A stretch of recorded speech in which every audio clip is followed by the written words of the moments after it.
TS driving here October 16th at Port 32 Ortega, 33, A33, Charleys First. We'll go ahead and do an after clean video. Got her cleaned up and looking pretty good. I don't really have anything to note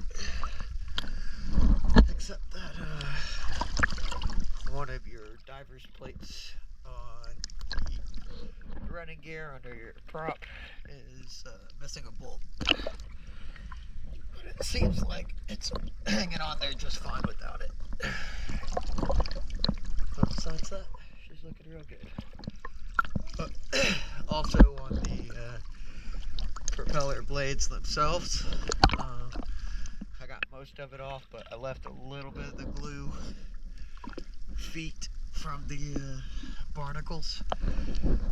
They're pretty much smooth and flat, but if I take the actual feet off, all your paint on your prop's going to come with it.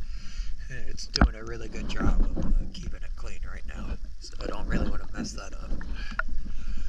Let's get to